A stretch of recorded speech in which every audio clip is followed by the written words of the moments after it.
আজকের আলোচনা করব হচ্ছে পুরাতন পড়াগুলো রিভিশন। আর সুস্থি বলবো না, পুরাতন পড়ার রিভিশনটা কিরকম। আমরা গ্রেপ্তার পড়ছি না, গ্রেপ্তার পড়ছি, সমন পড়ছি, গ্রেপ্তারি পরোয়ানা, তল্লাশি পরোয়ানা, আর মুচলেকা, শান্তিরক্ষার সদস্যের মুচলেকা, যত কিছু আমরা পড়েছি। এই যে গ্রেপ্তার গ্রেপ্তার পড়ছি বা সহায়তা, এই সহায়তা বা গ্রেপ্তার যে অপরাধ, এই গ্রেপ্তারের অপরাধটা বা গ্রেপ্তারি পরোয়ানা, সমন, তো গ্রেপ্তারি, তল্লাশি পরোয়ানা, এইগুলো হলো দণ্ডবিধিতে যদি অপরাধ হয়ে যায়, এই অপরাধগুলো দণ্ডবিধিতে হলেই পারে এই ফৌজদারিতে তা কার্যক্রম করে।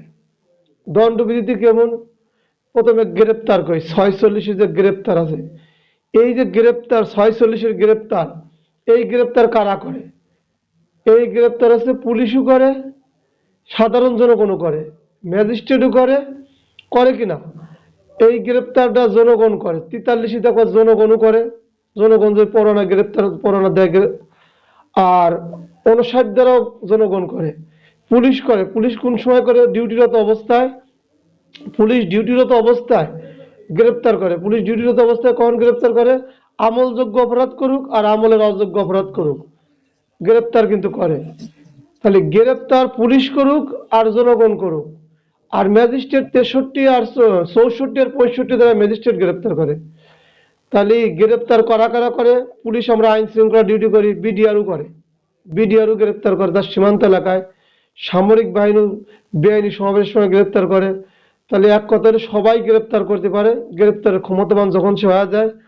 এই গ্রেপ্তার যখনই করুক, তিনি 46 বিধান মধ্যে গ্রেপ্তার করে, তাতে পরোয়ানা থাকলেও। আর পুলিশ আমরা সর্বদাই ডিউটি করি, দুই ধরনের লোকের গ্রেপ্তার করি, আমলযোগ্য অপরাধ করুক আর আমলের অযোগ্য অপরাধ করুক, সন্দেহ হলেই আমরা গ্রেপ্তার করি।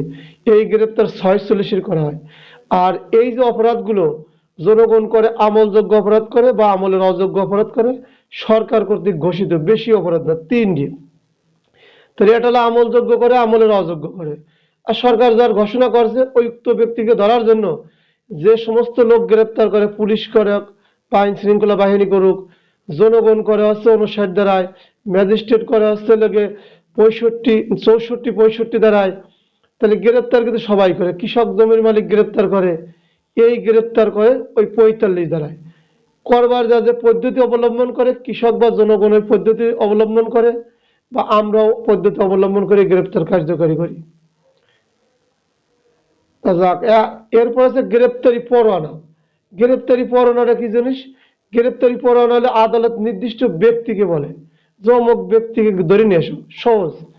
ওই 45 থাকলেও আমরা 46 বিধান মতোই গ্রেপ্তার করি। আর সমনটা কি? সমন হচ্ছে 68 সমন। এই সমন আজকে কিন্তু এই পুরাতন পড়াই আলোচনা করতেছে, রিভিশন। রিভিশন ওই সূচি না, প্রতিদিন সূচি বললেও খারাপ সময় সময় চলে যায়। অর্ধেক তো পড়েই ফেলাইছে আল্লাহ দিলে 15 দিনের ভিতরে। তাই সমনটা কি? সমন তাহলে কার দেয়? যখন যেসব লোক অপরাধ করে, আমলযোগ্য করুক আর আমলের অযোগ্য করুক। ম্যাজিস্ট্রেট যখন তফসিল, এই ফৌজদারি কার্যবিধির 2য় তফসিলে যে অপরাধ উনি উনি মনে করে, উনি স্যাটিসফাই মনে করে যে এদের সমন দেব, বা তফসিলি বলা আছে সমন দেওয়ার কথা, আগে সমন দেয় বা পরোয়ানা দেয়, সেটা তার এখতিয়ার দিন হয়। কিন্তু অপরাধ কিন্তু হয় দণ্ডবিধিতে বা স্থানে বা বিশেষ আইনে। এই সমন জারি করে, সমন কিভাবে জারি করবে বা সমন কয় প্রকারের হবে, এরকম একটা বিষয় থাকে না। সমন হলে বডি হাজির করে, 68 যে সমনের কথা বলছে, এখানে বডি হাজির করে। তারপরে আমাদের 94 হলে বস্তু হাজির করে। 103 হচ্ছে বডি হাজির করে পুলিশ, ম্যাজিস্ট্রেট, পুলিশ হাজির করে। বা অন্য কোনো ব্যক্তি যে পরোয়ানা কার্যকারী করতে যায়, সেখানে ম্যাজিস্ট্রেট যদি থাকে তখন সাক্ষীর জন্য ডাকে, বডি হাজির করে। আর 161 পুলিশ বডি হাজির করার জন্য বলে, বস্তু হাজির করার জন্য বলে না। তাহলে সমন যে 68 দেয়, 68 আদালতে দেয়, দেয়া হলো ব্যক্তি হাজির করার জন্য। 94 আদালতও দেয়, পুলিশও দেয়, পুলিশ লিখিত আদেশ দেয়, সেখানে বস্তু হাজির করার জন্য দেয়। আর তল্লাশি, তল্লাশি কারা করে? তল্লাশি জনসাধারণ বা ম্যাজিস্ট্রেট করে, যদি উপস্থিত থেকে করায়, সেক্ষেত্রে হচ্ছে ওই গণ্যমান্য ব্যক্তিরা দিয়ে সমন্বয় আদেশ দেয়। পুলিশ অফিসার আদেশ জারি করে যে 2জন সাক্ষী আসেন, 103 রাখে। তাহলে সমন হচ্ছে লোকে হাজির করে কারা? সমন এই পুলিশ ব্যক্তি হাজির করে, 103-এও ব্যক্তি হাজির করে, আর 161-তে যেটা সেটাও ব্যক্তি হাজির করে। তাহলে নতুন কিছু জানতে পারলাম আমরা যে সমন 68 সমন খালি পড়ি যে সমনে ব্যক্তি বা এটা বডি হাজির করা হয়, আর বস্তু হাজির করতে গেলে পারে 94, একটাই দ্বারা আছে 94 দ্বারা বস্তু হাজির করে, 95 তো বস্তু হাজির করে। বস্তু বা দ্রব্য বা দলিল টেলিগ্রাফ সম্পর্কিত যে সমস্ত ওইগুলো হাজির করে। তাহলে আমরা গ্রেপ্তার যখন পর্ব বা গ্রেপ্তারের পদ্ধতি, ওই সময় এই গ্রেপ্তার কারা করবে, পরোয়ানা থাক পরোয়ানা ছাড়া আমলযোগ্য অপরাধ করুক, সেই সময় 46 বিধান মতো গ্রেপ্তার করুক। 68 যে সমন খালি পড়ি ও সমন ছাড়াও আরো সমন আছে, ওই সমনতে বডি হাজির হয়, আর 94 সময়তে বস্তু দ্রব্য দলিল হাজির হয়, 95 94 95। আর গ্রেপ্তারি পরোয়ানায় বডি হাজির করা হয়। গ্রেপ্তারি পরোয়ানায় বডি হাজির করে, আদালত বডি চায়, অন্য কিছু চায় না, গ্রেপ্তারি পরোয়ানায় বডি চায়। আর হুলিয়া বা কোরক দেয়, হুলিয়া করে, হুলিয়াতে ওই ব্যক্তি যখন পায় না তখন তার প্রতি হুলিয়া জারি করে, তখনও বডি দাবি করে, বডি হাজির হোক। তখনও যখন পায় না তখন ইস্তাবার সম্পত্তি কোরক করে, কোরক করলে তার সম্পত্তির জন্য সম্পত্তি নিয়ে আসে সরকার, দখলে নেয়, দখল নিলে সেই ব্যক্তি যখন খেয়াল পড়ে যায়, তখন চলার রাস্তা খরগা যায়, আয়ের উৎস নষ্ট হতে পারে, তখন ওই সম্পত্তি নিলে আদালত বলে যে ওই ব্যক্তি হাজির হবে। যখন ওই ব্যক্তি হাজির হওয়া পরে তখন সম্পত্তি ফেরত দিয়ে দেয়। তাহলে আমরা গ্রেপ্তারি পরোয়ানায় সর্বদাই ব্যক্তির বডি চাই, ব্যক্তিকে হাজির করার জন্যই গ্রেপ্তারি পরোয়ানায় বলে। আর এটা আছে তল্লাশি পরোয়ানা। তল্লাশি পরোয়ানা সম্পূর্ণ কোনো ব্যক্তিকে হাজির করার জন্য না, ওই যে 100 দ্বারাই বলছে ব্যক্তিকে উদ্ধার করার জন্য, ওই ব্যক্তি কিন্তু হাজির না, ওখানে বলছে মানে যারা করছে ওই বস্তু হাজির করার জন্য, তখন মানুষটা এক ধরনের বস্তুতে পরিণত হয়ে যায়। সে ব্যক্তি আটকা পড়ে গেছিল, তাকে উদ্ধার করার জন্য যে দলিল আদি নকল ছিল, নকল স্টাম্প, কোনো ব্যক্তি প্রকাশনা, এইগুলো উদ্ধার করার জন্য তল্লাশি পরোয়ানা দেয়। তাহলে তল্লাশি পরোয়ানা বস্তু উদ্ধার করার জন্য দেয়, গ্রেপ্তারি পরোয়ানা ব্যক্তি উদ্ধার করার, তল্লাশি পরোয়ানা বস্তু দেয়, গ্রেপ্তারি পরোয়ানা ব্যক্তি, সমন হস্তেলে দেয় কখনো সময় ব্যক্তি 68 দিয়ে ব্যক্তি হাজির করার জন্য, 94 দিয়ে বস্তু হাজির করার জন্য দেয়। প্রত্যেকটারই পদ্ধতি, এখানে হলো পদ্ধতি, এখানে কোনো অপরাধ নেই। এখানে যে দণ্ডবিধিতে বা বর্তমান আইন বা বিশেষ আইন, বর্তমান স্থানীয় যে আইন আছে ডিএমপি সিএমপি আর বিশেষ আইন, এই সমস্ত অপরাধে দণ্ডবিধিতে অপরাধ করে, আর ওই দুই আইনে অপরাধ করলে পারে তখন এদের প্রতি গ্রেপ্তার করুক, পুলিশই করুক, জনগণই করুক, বা সরকার আদেশ দিক, তখন গ্রেপ্তারি পদ্ধতি অনুসারে গ্রেপ্তার করবে। যদি সমন জারি করা হয় তাহলে সমন ব্যক্তি যদি হাজির করতে বলে তাহলে 68 দিক করে, বস্তু হলে 94 দিক করে। আর গ্রেপ্তারি পরোয়ানা যখন দেবে, গ্রেপ্তারি পরোয়ানাতে ব্যক্তি হাজির করতে বলে, 94তে হচ্ছে বস্তু, 95তে বস্তু হাজির করার কথা বলে। এই হাজিরির পদ্ধতিগুলো আমরা সবাই জানি। আর কালকে পড়ছিলাম হলো মুচলেখা সম্পাদন। এই মুচলেখা সম্পাদনটা কিরকম, একটা শান্তিরক্ষা সদাশ্রমের মুসলেখা, একটা বলে যাচ্ছে সদাশ্রমের মুসলেখা, আর হচ্ছে শান্তিভঙ্গের মুসলেখা, শান্তিরক্ষার মুসলেখা। তাহলে 106 আর 7 আছে শান্তিরক্ষার মুসলেখা, 8 9 10 হচ্ছে সদাশ্রমের মুসলেখা। কালকের আগের দিন আমরা আলোচনা করেছি না, এই যে মুসলেখা বলছে কি, ওখানে অপরাধ যদি এই জাতীয় অপরাধ করে হুমকি দুমকি দিয়ে 100 দ্বারা বলছে এই জাতীয় অপরাধ কোথায় আছে, দণ্ডবিধিতে আছে, বর্তমান আইন বা বিশেষ আইনে আছে। আর রাষ্ট্রদ্রোহ অপরাধ কোথায় আছে, দণ্ডবিধি 108-এ বলছে না রাষ্ট্রদ্রোহ অপরাধ। 109 ভবঘুরের সন্দেহজনক ব্যক্তি, এই ভবঘুরের সন্দেহজনক দণ্ডবিধি তার অপরাধের কথা বলা আছে, কি কি অপরাধ করবে বিস্তারিত বলা আছে। আর অভ্যাসগত অপরাধের কথা 6টা অপরাধের কথা বলছে। এই সমস্ত অপরাধ সব দণ্ডবিধি বা স্থানীয় আইনে হয়, হলি পারে এরা মুচলেখার জন্য কৈফিয়ত তলব করে। তাহলে শান্তি রক্ষার জন্য শান্তি রক্ষার জন্য আর সদাশ্রমের মুচলেখা, শান্তি রক্ষার মুচলেখা, সদাশ্রমের মুচলেখা। এই যে মুচলেখাটা নেবে, আদালত নেবে, কিভাবে নেবে, নেওয়ার পদ্ধতি কি, আজ যে কটা দ্বারা আলোচনা করব, এটা পরীক্ষায় আসে না, কিন্তু বোঝার জন্য। যেমন আমরা গ্রেপ্তারের পদ্ধতি পড়ছি, সমনের পদ্ধতি পড়ছি, গ্রেপ্তারি পরোয়ানা জারির পদ্ধতি পড়ছি, তল্লাশি পরোয়ানা জারির পদ্ধতি পড়ছি না, কঠিন না কিন্তু সব গল্পের মতো। এখন আমি যেটা পড়বো এটাও গল্পের মতো, একটু মনে থাকলে তো একটু প্রশ্ন আসবে না। তারপর একটু পড়লাম, পড়লি পরে বেশি দ্রুত যাব না, আস্তে আস্তে যাই। এই যে রিভিশনগুলো করলাম ভালো লাগবে না। তাই এখন আমি যে ধারাটা আলোচনা করবে 112, 112 নতুন ধারা। তাহলে আপনাদের বোঝার জন্য আগের কথাগুলো বলে আসলাম যে আসলে ওইগুলো কঠিন কিছু না, কঠিন নেবেন না, সবই গল্পের মতো, কিস্তা গল্প, বাংলার উপন্যাসের গল্পের মতোই মনে করবেন, সহজ হয়ে যাবে। তাহলে এখন যে মুচলেকা দেব, এই যে শান্তি রক্ষার মুচলেকা, সদাচরণের মুচলেকা, এটা কিভাবে জারি হবে, এই ওই লোকটাকে কিভাবে আমরা কাছে পাবো, আদালত কিভাবে কাছে পাবে? আদালতের তো ক্ষমতা, যে আমরা যেমন চাকরিতে অ্যাবসেন্ট হই বা গড় হাজির হই, তখন তো পুলিশের কাছে আবার ইউনিটে হাজির হলে পারে তখন সারদের সহজ হয়ে যায়। মেজর বলুক, ওসি বলুক বা সেকেন্ড স্যার বলুক, আমাদের কিন্তু নিয়ে যায়, যে আপনি অপরাধ করছেন, একজন সাথে করে নিয়ে যায় না, তখন স্যারের কাছে আমরা সওয়াল জবাব করি।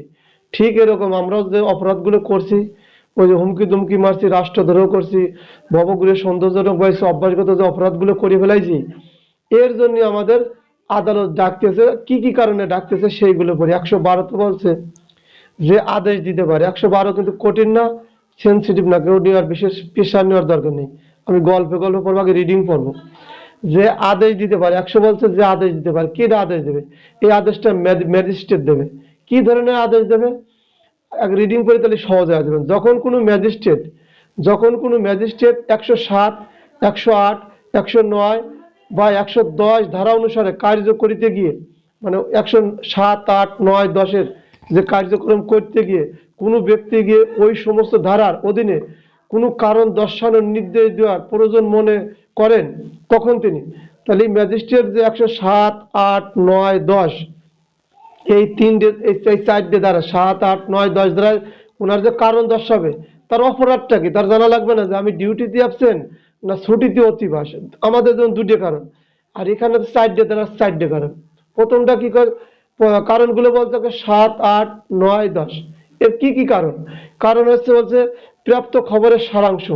আমি কি ধরনের অপরাধ করেছিলাম? আমি কি হজরতের হুমকি দুমকি মারছিলাম?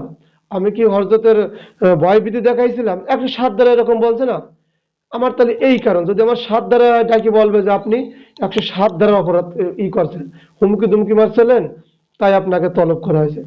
আবার যদি আমার 108-এ হয়, তাহলে রাষ্ট্রদ্রোহমূলক, রাষ্ট্রবিরোধী, সরকার বিরোধী, স্পিকার বিচার বিভাগ নিয়ে মন্তব্য খারাপ করছি, এই কথা আমার শোনাবে। এটা শোনাচ্ছে কিরা? আদালত। আর 109 গুলো ভবঘুরে বা সন্দেহজনক, যে আপনি এরকম এলাকায় ঘোরেন ফেরেন, আপনার তো আয়ের উৎস নেই, খান কি, পড়েন কি, সংসার চলে কি করে, এরকম আমাকে বলবে। আমি তার কারণ যেটা হোক আমি সেটা উত্তর করব। আর 110 হলে আমি অভ্যাসগতভাবে অপরাধী, চুরি ডাকাতি ছিনতাই বলপূর্বক, এরকম বিভিন্ন 6টা অপরাধের কথা বলছে। তাহলে প্রথম আমার কি বলছে? যে আদেশ দিতে হইবে। তাহলে ম্যাজিস্ট্রেট কি আদেশ দিচ্ছে? যে আমি এই 4টে অপরাধের ভিতরে যে কোনো একটার অপরাধের কথা আমার বলতেছে, যে আপনি যে কোনো একটা ধারায় এই কাজটা করছেন। কথাটা সুন্দর না?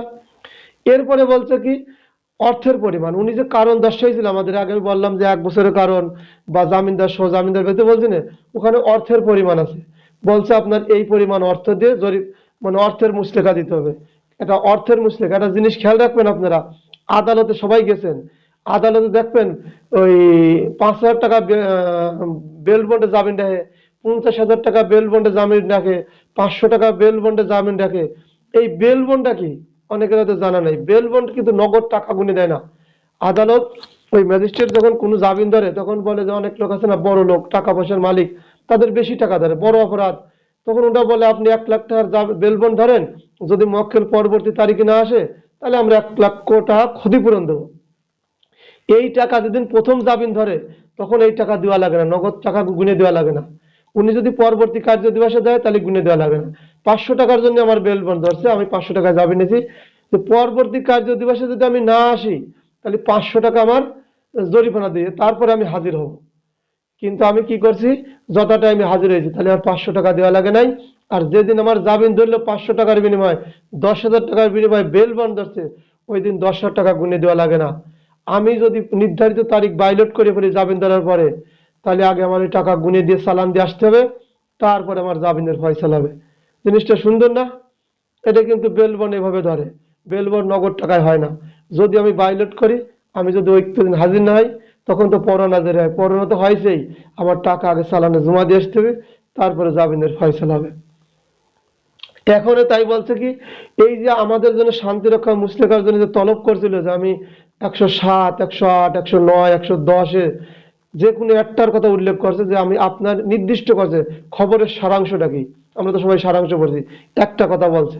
দুই বলছে আমি আপনি মুসলেকা দেবেন একটা অর্থের পরিমাণ, এই পরিমাণ 3 বছরের জন্য, 106 দ্বারা 3 বছরের জন্য আমি যেন হজরতের সাথে কোনো খারাপ আচরণ না করি বা ওই কার্যক্রম না করি। 1 বছরের জন্য 107 দ্বারা, 108 দ্বারা 1 বছর, 109 দ্বারা 1 বছর, জামিনদার সহ জামিনদার ব্যতীত নির্দিষ্ট অর্থের পরিমাণ ছিল। আর 110 দ্বারা বলছে কি, জামিনদার সহ, ওটা একটা বড় ধরনের অপরাধ, জামিনদার সহ জামিনদার ব্যতীত হবে না, ওটা 3 বছরের জন্য। তাহলে অর্থের পরে খবরের সারাংশ, অর্থের পরিমাণ, অর্থের পরিমাণ, বলবৎ থাকার মেয়াদকাল কত সময়ের জন্য বলবৎ, 106-এ 3 বছর, 101-এ 1 বছর, 108-এ 1 বছর, 109-এ 1 বছর, 110-এ 3 বছর। তাহলে 106 আর 110 হলে 3 বছর, বাকি সব 1 বছর। এমসিকিউ গুলো সহজ মনে করা যায়, ওই সূচি সূচি পড়লে পারে তখন অটোমেটিক মনে হয় যে কোন প্রথমটা হলো 6 3 বছর, তারপরে হলো লাস্টের 110 হলে 3 বছর, বাকি তিনটে 1 বছর করে। তাহলে খবরের সারাংশ পেলাম, অর্থের পরিমাণ কি পরিমাণ হিসাবে আমি মুসলেকা ম্যাজিস্ট্রেটের কাছে দেব, তারপরে মেয়াদকাল কত মেয়াদের জন্য আমার এই এই এই শর্ত আমি মেনে নেবো, হরজতের সাথে যেন আর ঝামেলা না হয়। এরপরে কি বলছে, জামিনদারের সংখ্যা, নির্দিষ্ট একটা জামিনদার, কতজন লোকের জামিনদার থাকার পরে আমি এই এই এই মুসলেকা সম্পাদন করব। তাহলে আদালত যা আদেশ দিল যে 107 দ্বারা যে শান্তি রক্ষার মুসলেকা নেবে, 108, 9, 10 সদাচরণের মুসলেকা নেবে, যাক এই যে মুস্তাকা এই যে সারাং এইগুলোটা নেবে। তাহলে আমরা কিন্তু গ্রেপ্তারি পরোয়ানা, খুব খেয়াল, গ্রেপ্তারি পরোয়ানা পড়ছি, সমন পড়ছি না, সমন দেওয়ার সময় কি 2 কপিতে তার নির্দিষ্ট দিনক্ষণে হাজির হওয়ার জন্য পড়ছি না। গ্রেপ্তারি পরোয়ানা কি পড়ছি, হচ্ছে হলো গিয়ে এই, অপরাধের ধারা, ব্যক্তির নাম ঠিকানা উল্লেখ পূর্ব 1 কপিতে যে পত্র ইস্যু করে, ঠিক এই মুসলেকা শান্তি রক্ষা সদাচরণের মুসলেকায় 112-তে বলতেছে যে রিজাউলের নামে যা এই মুসলেকা নেবে শান্তি রক্ষা বা সদাচরণের, তাহলে খবরের সারাংশটা কি আমাকে জানাবে না, যে রিজাউল এই 4টের ভিতরে যে কোনো একটা ঝামেলা আপনি করছেন, 4টের যে কোনো একটা বলছে। তারপরে বলছে কি কি পরিমাণ অর্থ দিয়ে আপনি এই মুসলেকা নিতে পারেন, আমার একটা শর্ত দিয়েছে, আমি সেটা মানিয়ে নিতে হবে। এরপরে কি বলছে, মুসলেকা নেওয়ার পরে বলবৎ, এই কতদিন কালের জন্য আপনি এই বলবৎ থাকবেন, এই মেয়াদকাল, আপনার মেয়াদকাল কত হবে, যদি 106 হয় তাহলে 3 বছর, 107-এ হলে 1 বছর, 108-এ 1 বছর, 109-এ 1 বছর, 110-এ 3 বছর, কিন্তু আবার জামিনদার সহ 110-এ 3 বছর, জামিনদার সহ আবার এটা দেবে 10 বছর। এখন কি হচ্ছে, তাহলে আদেশ দিল কিভাবে, খবরের সারাংশ থাকলো, অর্থের পরিমাণ থাকলো, আর হচ্ছে বলবৎ থাকার মেয়াদকাল এবং জামিনদারের সংখ্যা, কত শ্রেণীর কতজন জামিনদার, খবরের প্রকৃতি শ্রেণী উল্লেখ করে যে আদেশ দেবে, একটা আদেশ দিল। তাহলে এই এই কথাটা আমি জানতে পারলাম, এই 107, 8, 9, 10-এ যাই হলো, ম্যাজিস্ট্রেট আমার কাছে একটা আদেশ দিল যে আপনি এই এই অপরাধ করছেন, খবরের সারাংশ লেখা থাকলো এই আদেশের উপরে, সমনের পর যেমন 2 পৃষ্ঠায় নাম ঠিকানা উল্লেখ, খুব খেয়াল, এই 12-তেও তাই বলছে, সমনে 68, 75, গ্রেপ্তারি পরোয়ানায় যেমন তল্লাশি পরোয়ানায় 96, কি কি কারণে আমার এই এই অপরাধে এই তল্লাশি পরোয়ানা আছে, ঠিক 112-তেও ওই কথা, মুসলেকা কিভাবে, এটা আসবেন না, একটু পেশাল হওয়ার দরকার, একটু জানার দরকার, এমসিকিউ আসতে পারে, আসলেও আসতে পারে, বই দিয়ে না, এটা পুস্তক ছাড়া আসবেন না। এইরকম একটা আদেশ আমার কাছে দিয়ে দিল, কথা ক্লিয়ার। এলে আদালত করলো, আদালত করার পরে 113-তে গেলাম, 113 যাচ্ছে এখন, আদালতে উপস্থিত ব্যক্তির ক্ষেত্রে পদ্ধতি। এই যে আমি আদেশটা পালাম, ম্যাজিস্ট্রেট যে আমার আদেশ দিল, এইটা আমার কাছে আসছে, আসার পরে আমি ম্যাজিস্ট্রেটের কাছে গেলাম, ওইটা আমার কাছে সমন বা পরোয়ানা আকারে আসবে, কিভাবে আসবে, নিচে যাবো মানে, এই যে আমার কাছে আদেশটা দিল, আমার নামে আদেশ করলে, আদেশে আমি আদালতে উপস্থিত হলাম। আমি যখন আদালতে উপস্থিত, 113 বলতেছি, 12 শেষ, 113-তে আমি আদালতে উপস্থিত হলে আদালতের কাজ কি, আদালত তখন আমাকে পড়ে শোনাবে, আমি পড়ালেখা জানি না, আমাকে পড়ে শোনাবে, আমি বুঝিনি ওই জিনিসটা কি জিনিস কাজ আমি বুঝিনি, তখন পড়ে শোনাবে যে আপনার খবরের সারাংশ, আপনি এই কাজ করছেন, এই খবরের সারাংশ, জামিনদারের সংখ্যা, তারপর অর্থের পরিমাণ, এইটা আমার বোঝাবে আমার কাজটা কি, আপনি রাষ্ট্রবিরোধী করছি কিনা, ভবঘুরে সন্দেহজনক কিনা, আদালত আমাকে পড়ে শোনাবে, নোটিশে যা লেখা ছিল, আর আমারে কি করবে, বুঝা দেবে, আমি যদি না বুঝি আমাকে বুঝাবে। তাহলে 12 দাঁড়াইলো আদেশ দিছে, 113 দাঁড়াইলো আমাকে ওইটা পড়ে শোনাইছে বা বুঝাই দিয়েছে। এবার 114-তে কি বলছে, গল্প করে কই 114তে বলছে আমি হাজির হই নাই, আমি ওই যে ম্যাজিস্ট্রেট ওই আদেশ মানলাম না, আমি হাজির হলাম না। আমি হাজির যখন হই না 114তে, তখন আদালত আমার কি করবে, আমার নামে সমন ইস্যু করবে। আমি যদি ওইটা যদি দুর্বার প্রকৃতির হয়, দ্রুত গ্রেপ্তারের প্রয়োজন হয়, তখন আমার জন্য পরোয়ানা ইস্যু করবে। তাহলে আদালত কি, নেটের সমস্যা, তাহলে আদালত, আদালত আমার আমার কাছে কি করছে 114তে, আমি আদালতে অনুপস্থিত হয়েছি। এই যে কোনো কাজে আদালতের কাছে আদালত অপমান করা হলো না, তখন যদি এটা সমন দেওয়ার যোগ্য হয় সমন দেবে, যদি পরোয়ানা গ্রেপ্তারি পরোয়ানা দেওয়ার যোগ্য হয় তাহলে গ্রেপ্তারি পরোয়ানা দেবে। এরপরে এটা কঠিন কিছু না, এটা সহজ গল্প আকার, এটা আসবেন না। এবার 115 সিআরপিসির 115 ফৌজদারি কার্যবিধির 115 কি বলছে, এই যে ওই গ্রেপ্তারি পরোয়ানা বা সমন কপি যে আমার কাছে আসবে, গ্রেপ্তারি পরোয়ানা বা সমন কপি যে আমার কাছে আসবে, এর সাথে 112 ধারা যে আদেশ ছিল, 112 ধারা যে আদেশ দিছিল, খবরের প্রকৃতি সারাংশ, তার জামিনদারের সংখ্যা, অর্থের পরিমাণ, তারপরে যে অর্থের পরিমাণ মুসলেকা কি বলবো, খবরের সারাংশ, অর্থের পরিমাণ, বলবৎ থাকার মেয়াদকাল, তারপরে হলে জামিনদারের সংখ্যা, এইগুলো উল্লেখ করে সমনের যে আদেশ দিয়েছে, আদেশের সাথে আমার নামে সমন দিয়েছে, সমন কপির সাথে এক কপি ওই 112 কপি থাকবে। এগুলো একটু বুঝতে কষ্ট হচ্ছে আমি জানি, তা আগে পরে কেউ পড়ে নাই, গাইডেও থাকে না। তো আমি গল্পগুলো করছি, একদিন নয় 5 দিন পড়াবো, সমস্যা নেই, গল্পের মতো আসলে বইসও আসবে না।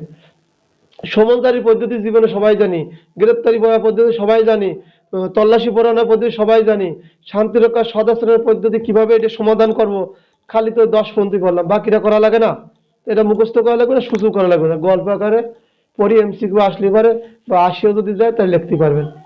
তাহলে 115তে কি বলছে, 115তে বলছে এই যে আমার নামে সমন বা পরোয়ানা আসলো, আদালত পাঠাইছে, এই আদেশ ওই পরোয়ানার সাথে আদেশের কপি, আদেশের না কপি না থাকলে আমি জানবো কেমনে, সমন সমন তো 68 দিয়ে দেবে, গ্রেপ্তারি পরোয়ানা 75 করবে, কিন্তু কি অপরাধ, তাহলে এইখানে তো ওই যে আদেশ কি কি কারণে আমার মুস্তেকা নেবে, ওই খবরের সারাংশ 12 ধারা যে আদেশ করছিল ম্যাজিস্ট্রেট, ওই ওই কারণগুলো উল্লেখ থাকবে। আমি আবার বলি, 112 ধারায় বলছে যে আদেশ দিতে পারে, এটা কোন কোন ধরনের অপরাধের আদেশ দিতে পারে, অপরাধ না কোন কোন কারণে অপরাধ আদেশ দিতে পারে, 107, 108, 109, 110 শান্তি রক্ষা আর সদাচরণের মুসলেকা, এই আদেশ দিয়েছিল 112তে। এর প্রথম আছে খবরের সারাংশ, তারপর অর্থের পরিমাণ, জামিনদারের সংখ্যা, কতকাল মেয়াদ থাকবে, এইটি উল্লেখ করে একটা আদেশ দিয়েছে। এই আদেশের কারণে আমি 113তে বলছি কি, আদালতে যদি আমি উপস্থিত থাকি তাহলে ওই আদেশটা আমার পড়ে শোনাবে, আমার এইগুলো পড়ে শোনাবে। আর যদি আমি উপস্থিত না থাকি, উপস্থিত থাকলে আর পড়ে শোনাবে, আর আছে আমাকে বুঝাই দেবে, আমি যদি না বুঝিনি আমাকে বুঝাই দেবে। আর 114 কি বলছে, অনুপস্থিত আছি, ওই যে 112 ধারায় যে আমার কাজটা আমার আদেশ দিয়েছে, আমি 13তে আমি আদালতে উপস্থিত হইনি, তাহলে 14তে কি বলছে, অনুপস্থিত থাকলে আমার প্রতি সমন জারি করবে। সমন জারি করে দেখলে এই লোকটা বড় প্রকৃতির বা দ্রুত গ্রেপ্তার করার প্রয়োজন, তখন আমার প্রতি গ্রেপ্তারি পরোয়ানা জারি করতে পারে আদালত। 115তে কি বলছে, এই যে আমার যখন সমন আমার কাছে নিয়ে আসবে পুলিশ বা পিয়ন বা সরকারি কর্মচারী, তখন ওর সাথে 112 ধারা যে আদেশটা আছে, ম্যাজিস্ট্রেট যে আদেশ দিল, ওই আদেশটাও নিয়ে আসবে আমার কাছে। আদেশ নিয়ে এসে দেখো, আর যে গ্রেপ্তারি পরোয়ানা হয় ওই 12 আমি অনুপস্থিত থাকার কারণে, তখন ওই গ্রেপ্তারি পরোয়ানার সাথে 112 দেওয়া থাকবে, যে আপনার এই কাজ, এই কারণে আপনার গ্রেপ্তারি পরোয়ানা আসছে। তখন আমি দেখতে পেলাম গ্রেপ্তারি পরোয়ানা তোমাকে দেখানোর কথা ছিল 80তেই, সারমর্ম, তখন সারমর্ম কোথায় লেখা আছে, 112 ধারার আদেশে, এই মুসলেকার ক্ষেত্রে 112তে আদেশ দিয়েছিল সেটাতে লেখা আছে। তারপরে যাক 116, হাজির হইতে, ব্যক্তিগত হাজিরা হইতে রেহাই দেওয়ার ক্ষমতা। এই যে ব্যক্তিগত হাজিরা, এই যে মুসলেকা, এই মুসলেকা সম্পাদনে বড় ধরনের কিন্তু কোনো কিছু না, মুসলেকা সম্পাদন করতে ব্যক্তিগত হাজিরা। দেখা গেল কি আদালত মনে করলো যে যদি রিজাউল সরাসরি হাজির হয় হতে পারে, যদি রিজাউলের ব্যস্ততা থাকে দরকার নাই, তার অ্যাডভোকেটের মাধ্যমে আদালতে হাজির হতে পারে, এটা আদালত আমার অনুমতি দিতে পারে, ঠিক আছে। এই যে আদেশ দিলাম, 112তে আদেশ দিলাম, 13তে বুঝালাম বা 14তে অনুপস্থিত থাকলাম, 15তে জারি করলো, এতেও সমস্যা নাই। আদালত মনে করলো ঠিক আছে আপনার ব্যক্তিগত হাজিরা দেওয়া লাগবে না, আপনি আপনার অ্যাডভোকেট ধরে, উকিল ধরে হাজিরা দেন, তাহলেও আদালত হাজির মানে নেবে। আর এখানে হচ্ছে লেগে 117, সত্যতা, খবরের সত্যতা সম্পর্কে অনুসন্ধান। এগুলো মুখস্থ করেন না, এগুলো কঠিন কিছু না, খালি গল্প করতেছে আর কি। সত্যতা, খবরের সত্যতা সম্পর্কে অনুমান। এই যে 112 দ্বারা 113 দ্বারা 114, ভুল করছে, 107, 8, 9, 10, এই যে খবর ম্যাজিস্ট্রেটের কাছে দিল শান্তি ভঙ্গের কারণ সদাচরণে আমি যে কার্যকর অপরাধগুলো করছিলাম, এই খবর জনগণ ম্যাজিস্ট্রেটের কাছে দিয়েছে। ম্যাজিস্ট্রেটের কাছে গেলেই ম্যাজিস্ট্রেট কিন্তু পাগল হয়ে যায় না। ম্যাজিস্ট্রেটের মধ্যে খবর যে আসলো, এত কিছু করব, আগে আমি অনুসন্ধান করে দেখি আসলে ঘটনাটা কি। যদি অনুসন্ধানে মনে হয় তাহলে উনি সামনে বাড়াবে, আর যদি অনুসন্ধানে দেখা যাচ্ছে ওই কোনো কিছু না, তাহলে উনি বাতিল করে দেবে। এতটুকুই। ওরা আরো গভীর থেকে গভীরে এটা আসে না, অত দূর ধরার দরকার নেই, সময় নষ্ট করবো না। আর 118 হচ্ছে মুচলেকা দেওয়ার আদেশ। 118তে মুচলেকা দিতে বলছে। এই 118টা আসে, আর 124, 118 আর 124 এই দুটো হলো মূল। 110, 112 থেকে 126 পর্যন্ত 118 আর 124 এই দুটো হলো মূল। মনে রাখবেন, পড়বেন, মুখস্থ করবেন। আর বাকি যে কলাম এগুলো হলো শুধু গল্পের আকারে, যে জিনিসটা কিভাবে জারি হয়। অনেকেই দেখবেন কত করায় ধরবে। আর ভালো একটা কথা, আইন পড়ার সময়, এই যে আমরা আইন পড়তেছি, আইন ক্লাস নিতেছি, আইন পড়া নিয়ে কখনো কারোর সাথে তর্কে যাবেন না, কারোর সাথে গার ভাগে তর্ক করবেন না। সে কেউ যদি কিছু ভুল বলে, রাইট বলে, ওটা মানিয়ে নেবেন, মানিয়ে নেয় আইনের কাছে ভালো কাজ। তর্কে করাবে না, তাহলে আইন পড়তে আপনার মনে যাবেন না। আবার অনেকে বড় বড় স্যারের কাছে পড়ে, আমি যাদের কাছে পড়ছি, শরীফুল আলমিন, নাদিম অ্যাডভোকেট, তারপরে মনির, এ ধরেন একজন বললে আমি অমুক স্যারের কাছে পড়ি, ভালো জানি আপনি রেজাল্ট তো 2 দিন র্যাঙ্কই পাই নাই, কি পড়ায় বলতে পারে না। তোরা পড়ায় না তো, ফ্রি পড়ি, ফ্রি হিসাব। তা আমাদের ওই ও র্যাঙ্কের জন্য পরে আলোচনা করি। তোমার কিছু জানা থাকলে ভাই তুমি কও, শুনি। আর কয়টা বিষয় নিয়ে আলোচনা করবেন না, যেটা আমি বলে দিচ্ছি 5টা বিষয় আমার কাছে ভালো মনে হয়। যেমন জেনারেল ডায়েরি, ধর্ষণ, চুরি, ডাকাতি, আর হচ্ছে আরেকটা এরকম যেন কি আছে ভুলে গেলাম, এজাহার। এই 5টা আলোচনা যদি প্রতিদিন করেন, ওই 5টা করে দেখুন আমাদের পুলিশে আলোচনা করে।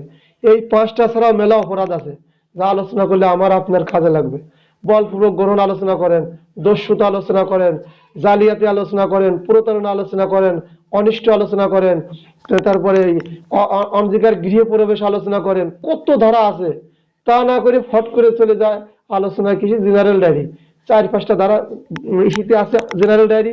চুরি আছে, এইগুলি আলোচনা, ডাকাতি, ধর্ষণ, ঘুরিয়ে এসে ধর্ষণ, কত মজা পায়, কেউ আছে নারী আছে না, এটা বেসামাল কথা।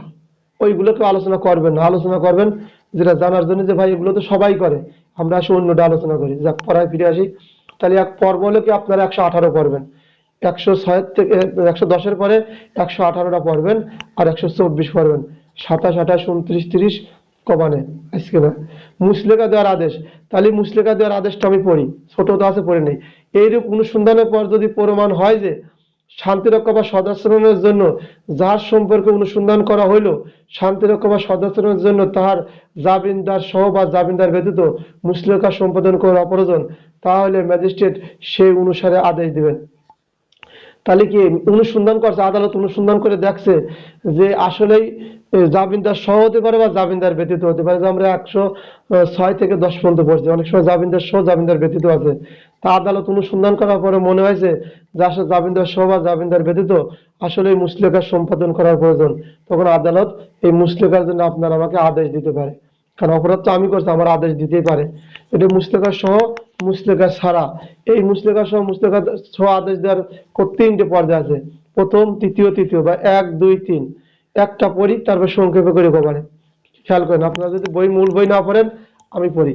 কোন ব্যক্তিকে 112 ধারা অনুসারে দেওয়া আদেশে যেই রূপ নির্দেশিত হইয়াছে তা অপেক্ষা ভিন্ন প্রকৃতির বা বৃহত্তর পরিমাণ অর্থ বা দীর্ঘতম সময়ের জামানত দিতে আদেশ দিতে পারেন।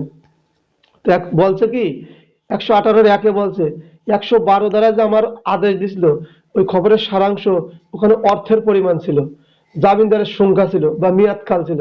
পরবর্তী ম্যাজিস্ট্রেট অনুসন্ধান করে দেখছে না, এই অর্থের পরিমাণ বেশি হয়ে গেছে, বা অতগুলো জামিনদারি রেজাল্ট কোথায় পাবে। জামিনদার 5 জন দিল, বলে না 2 জন করে দেয়। অর্থের পরিমাণ 1 লাখ ধরলো, দেখলাম অতটা অর্থের পরিমাণ যদি মিসিং হয় আমার তো জরিমানা দিতে হবে, তা আপনি একটু কমা ধরেন, 10,000 টাকা ধরতে পারে। অথবা আমারে ধরলো 2 জন জামিনদার, অথবা 10,000 টাকা। কারণ আদালত অনুসন্ধান করে দেখা গেল আমি এটা শিল্পপতি বা আমি অনেক টাকার মালিক, আলাম এটা তো আসবে না, তো অল্প টাকা ধরা হয়েছে, অল্প লোক, ওর লোকও আছে মেলা, ওর অর্থ বেশি ধরো। সেই ক্ষেত্রে আদালত অনুসন্ধান করার পরে কি করলো, 112 ধারা যে আদেশটা দিল তা পরিমার্জন করলো, যে না এর থেকে বাড়াও বা কমানো। এই কাজটা আদালত মুস্তেকা অনুসন্ধান করার পরে 112 যে আদেশ দিল ওটা কিন্তু অনুসন্ধান ছাড়াই দিছিল, লোকে খবর দিল, তার উপরেই ওই আদেশটা দিছিল। কিন্তু 118 দ্বারা উনি বুঝে শুনে দিচ্ছে, অনুসন্ধান করছে, করার পরে প্রথমে বলছে কি, এই যে আমরা অর্থের পরিমাণ জামিনত বা নির্দিষ্ট একটা মেয়াদকাল 1 বছর বা 3 বছর, এটা কম বেশি উনি করতে পারে। এটা আদালত অনুসন্ধান করার পরে করে। 118টা পড়বেন, মুখস্থ করে রাখবেন, সূচি ভিতরে মনে রাখবেন। 2 নম্বরে কি বলছে, 2 নম্বরে খেয়াল করেন, প্রত্যেকটি মুসলেকার অর্থের পরিমাণ সংশ্লিষ্ট পরিস্থিতি যথাযথ বিবেচনার পর নির্ধারণ করিতে হইবে এবং তা অত্যাধিক হবে না। এই যে মুসলেকায় যে অর্থের পরিমাণ ছিল, এমন কোনো অর্থের পরিমাণ বলে বলছে আগে, এমন কোনো অর্থ করা যাবে না যে আমার উপর দিয়ে যায়, আমার জন্য অনেক বড় কিছু হয়ে যায়। এখন আমি তো আমার এই ছিল ধরো, আমাদের সাথে মেহেদি ভাই আছে, মেহেদি ভাই একজনের নাম মেনটেন করে কই, মেহেদি ভাই মানে যে অর্থ আমার কাছে, আমি যে মেহেদি ভাইয়ের নামে, মেহেদি ভাই বা আমার নামে যে অভিযোগ দিছিল, ম্যাজিস্ট্রেট কাছে জানাইছিল, জানার পরে বলছিল বড় লেখা আনতেন, কিন্তু এত পরিমাণ আমার জরিমানা মুসলেকা সম্পাদন করতে বলছে, যা আমার জন্য অনেক ব্যয়বহুল বা ক্ষতিকর। এরপরে দেখা গেলো আমার যে মেহেদি ভাই 1 বছর সময় দিয়েছিল, যা বললো না রিজাউল এই ঝামেলা আমার সাথে করছে, তখন তোমার ওই মুসলেকা বাতিল হয়ে যাবে। আমি তখন মামলা রেগুলার হলে, এই যে মুসলেকা আজকে করলাম বিনা টাকায় কাগজে কলমে, ওই দিন ঠিকই যে মেহেদির জন্য অভিযোগ করে বসবে, ঠিকই আমার ওই মুসলেকার টাকা দিয়ে তারপরে অন্যান্য হিসাব কিতাব। বুঝাতে পারছি? বেলবন আপনাদের বুঝাইছিলাম, জামিনের যে বেলবন, ঠিক ওই রকম মুসলেকা, যতই মুসলেকা মনে হচ্ছেন যে অর্থের পরিমাণ। আবার পুলিশ যখন 76 দ্বারায় যে পুলিশ যে অর্থের পরিমাণে মুসলেকা নিছিল, ওইখানেও টাকা গ্রহণ করা হয় না, ওইখানেও মুসলেকা নেয়। ওই মুসলেকায় যদি হাজির না হয়, তখন ওই টাকাটা দেওয়া লাগে। তাহলে দ্বিতীয়তে বলছে ওই অর্থের পরিমাণ এমন যেন না হয় যা আমার অত্যাধিক হইবে, যা আমার যার কাছে ধরবে বেশি পরিমাণ না হয়।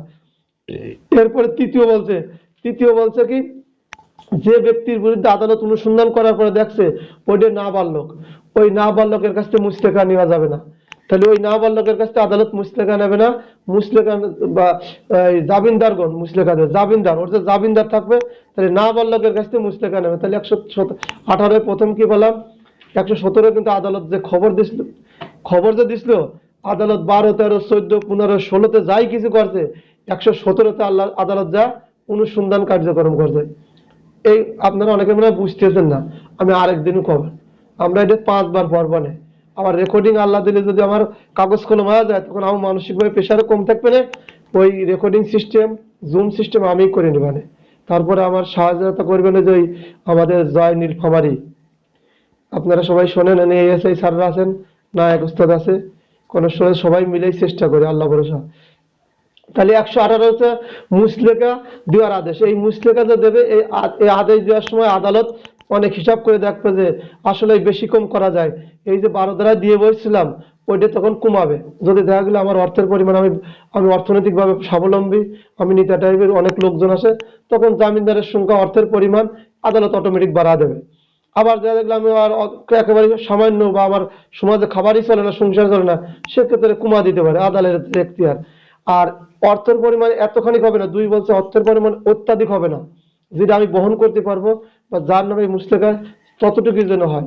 আর বলছে যদি নাবালক হয়, এই অপরাধ আছে না, ছোট মানুষের হুমকি দুমকি দেয়, রাষ্ট্রদ্রোহ কাজ করে, ফোন টোনে করে না, এই যে কাজগুলো করে বসে, কিন্তু নাবালক, আমার সন্তান করছে, আমাদের সবাই বিবাহিত মনে হয়, আমাদের সন্তানরা করে ফেলতে পারে, তো নাবালক না, তখন জামিনদার যে হবে, জামিনদারগণ ওই মুসলেকা সম্পাদন করবে।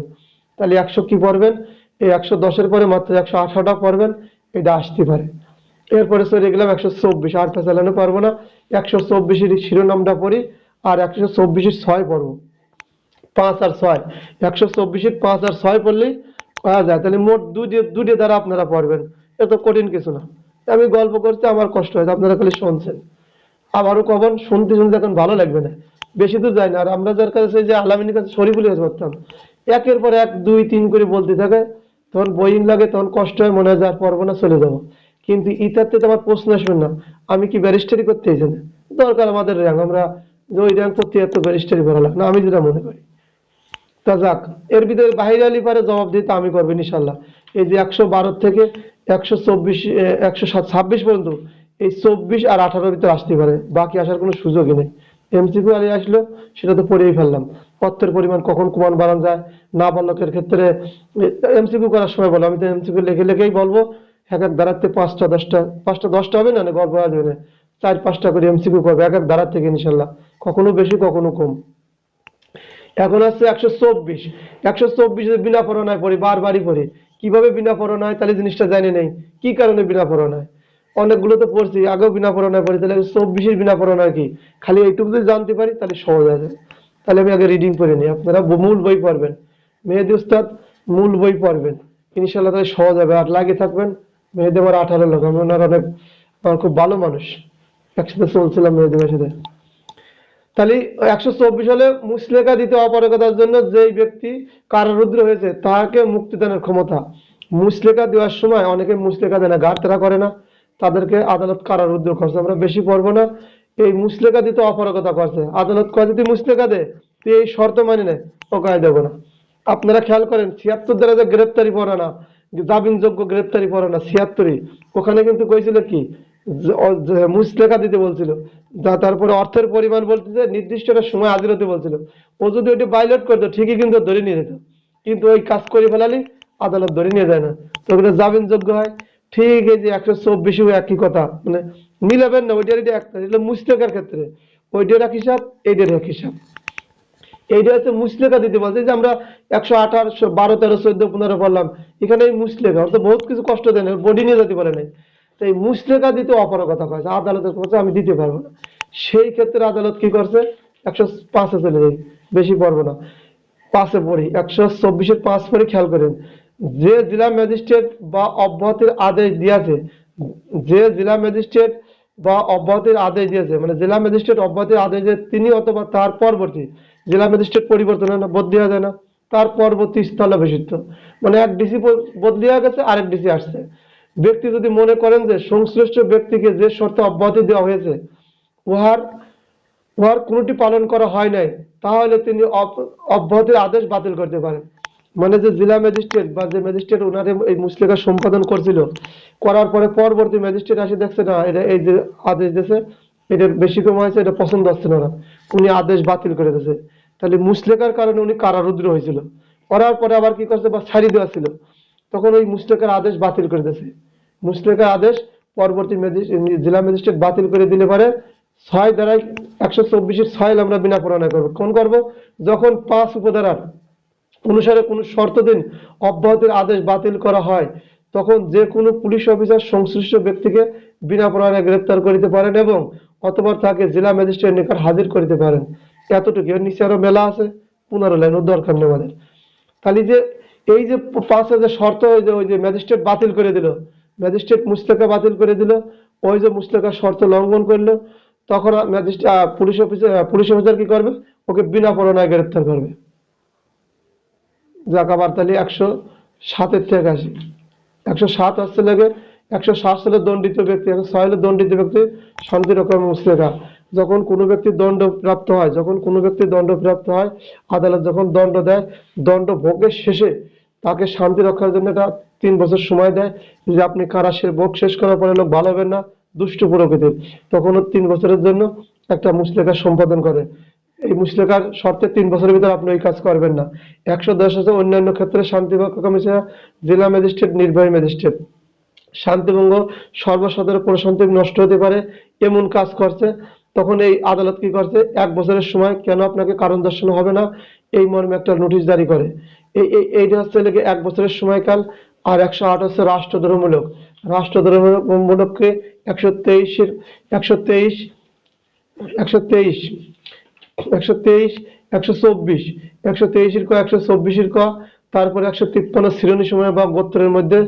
আর হচ্ছে বিচার বিভাগ সম্পর্কে খারাপ মন্তব্য করছে, ভিতরে আরো অনেক অনেক আছে, দরকার নাই, 3-4টে জানিয়ে লিখলে হবে না, 3 পাতা লেখা লাগে না, 3 লাইন লাগবে না একটা, তারপরে ইনশাল্লাহ। তাহলে রাষ্ট্রদ্রোহ বিষয় বলছে, এইটা হলে তাহলে 1 বছরের জন্য কেন কারণ দর্শানো হবে না, কেন আপনাকে কৈফিয়ত চার্জ করা হবে না, আমাদের যেমন বলে ঠিক এইরকমই নিয়ম, এটা ম্যাজিস্ট্রেট করে।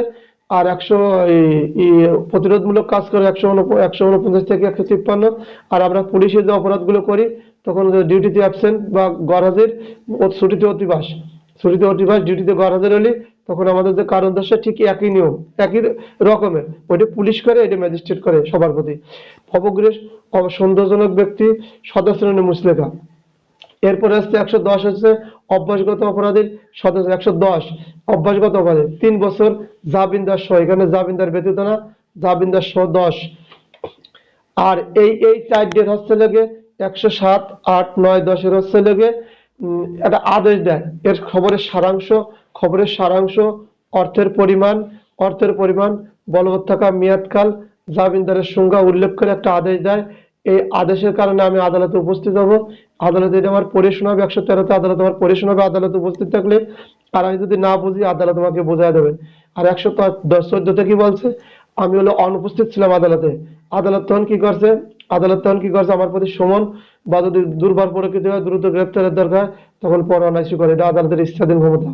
114 থেকে পুনরায় কি বলছে, এই যে সমন বা পরোয়ানা নিয়ে আসবে, পুলিশ অফিসার আসুক আর যে আসুক, তার সাথে 112 ধারা যে আদেশ, কি কি কারণ, কি কি অপরাধ, কতজন জামিনদার মুচলেকা, ওই আদেশের কপি থাকবে।